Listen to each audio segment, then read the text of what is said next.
All right, let me tell you a story you won't forget. Picture this. On the outskirts of the city, there's a decrepit warehouse teeming with life at night. But during the day, it's as silent as a graveyard. Sounds eerie already. Who's at the center of it? A man called Nathan. People whisper that he's a genius-level manipulator, a mastermind behind some of the most daring heists.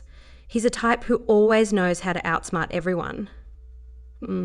Let me guess. There's betrayal involved. Oh, you know it. Nathan had a partner, Chris Sharp, loyal or so Nathan thought.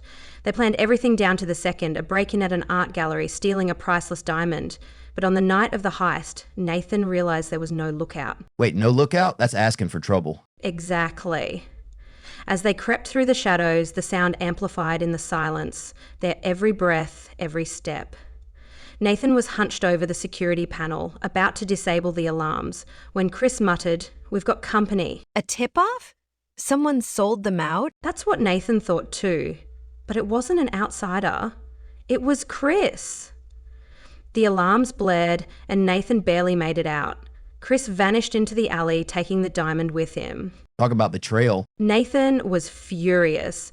He spent weeks tracking Chris, only to find his hideout in a basement bar, spiraling out of control with paranoia. The place was teeming with life, but Chris had isolated himself. And Nathan didn't back down, did he? Never. He orchestrated a plan to take down Chris, pretending to forgive him and offering to split the loot. But here's the twist. Nathan secretly replaced the diamond with a fake and handed over a tracker to Chris. Genius move. So what happened? Chris tried to sell the diamond, but before he could, Nathan confronted him. The shadows grew darker, and as Chris realized he'd been played, Nathan simply said, "You should have known. I'm always one step ahead." What an ending. Nathan pulled off the ultimate revenge. Next time, tell us a happier story. This one frayed my nerves. I'll think about it, but suspense is my forte.